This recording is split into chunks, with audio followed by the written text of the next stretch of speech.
જૂનાગઢના ભવનાથ મંદિરમાં વહીવટદારનું શાસન છે. સૌપ્રથમ વખત વહીવટદારનું શાસન સામે આવ્યું છે. વહીવટદાર તરીકે ડેપ્યુટી કલેક્ટર ચરણસિંહ ગોહિલની નિમણૂક કરાઈ છે.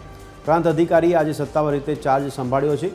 મહંત હરિગીરીની મુદત પૂર્ણ થતાં નિર્ણય લેવાયો. ભારે વિવાદ વચ્ચે મંદિરમાં પ્રથમવાર વહીવટદારની નિમણૂક કરાઈ છે. પ્રાંત અધિકારી ચરણસિંહ ગોહિલે નિવેદન આપ્યું. મંદિરને ખાલી કરવા પણ આપવામાં આવી હતી નોટિસ. ત્યારે મંદિરના હાલના પૂજારી અને મેનેજરમાં કોઈ ફેરફાર કરવામાં નહીં આવે. તો ભવનાથ મંદિરનું પ્રેમગીરી ભવન પણ વહીવટદાર શાસન હેઠળ આવ્યું છે. આવતીકાલથી મંદિરનો વહીવટદાર સંભાળી લેશે. ત્યારે કલેક્ટરનો આદેશ ભગવાન દત્તાત્રેય અને ભવનાથનો આદેશ છે. મહંત હરિગીરી બાપુ દ્વારા કહેવામાં આવ્યું, સરકાર સર્વોપરી છે, તેના આદેશનું પાલન કરવું ફરજ છે. પંચદશ નામ જૂના અખાડાના કોઈપણ સંત અરજી આપ્યા બાદ મહંત બની શકે છે. ત્યારે અગાઉ આપેલ અરજીને ધ્યાનમાં લઈ કલેક્ટર દ્વારા મહંતની નિયુક્તિ કરાશે. સરકારના આદેશ મુજબ મહંત પદ પર પૂર્ણ થતાં આજે વહીવટ સોંપવામાં આવ્યો છે.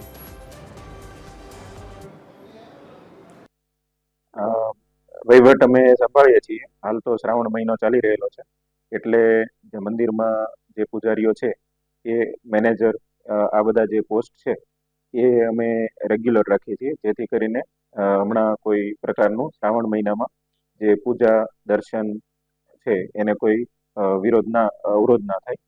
એટલા માટે થઈ અને અમે પૂજારીઓ અને મેનેજરને ચાલુ રાખવાના છીએ. મહંતની નિમણૂક પૂર્ણ થયેલી છે, तो मंदिर नो तमाम वहीवट है ये वहीवटदार द्वारा चलावવામાં આવશે.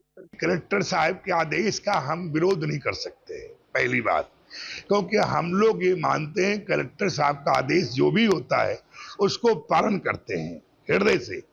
इसलिए कोई प्रकार का आर्डर होता है कलेक्टर साहब का, उसका हृदय से मैं सम्मान करता हूं और मैं उसको भगवान भावनाथ का और अम्मा जी का और गिरनारी दत्तात्रेय भगवान का आदेश मानता हूं. उसमें कहीं किसी प्रकार का हमें कोई मतलब जो है इला सकवा नहीं है. આજે કોઈ નવા મહંતની હજી નિયુક્ત થઈ નથી, ત્યાં સુધી હાલ એમણે જે વ્યવસ્થા રૂપે જોવા જઈએ તો કલેક્ટર સાહેબે આજે મામલતદારની નિયુક્ત કરેલી છે. તો મામલતદારના હસ્તક આજથી આ મંદિરનો વહીવટ થશે અને પછી જ્યારે સરકાર શ્રી કલેક્ટર સાહેબ જ્યારે નવા મહંતની નિયુક્ત કરશે ત્યારે એની અંદર ઘણી અરજીઓ ગઈ છે. એની અંદર શ્રીપંચ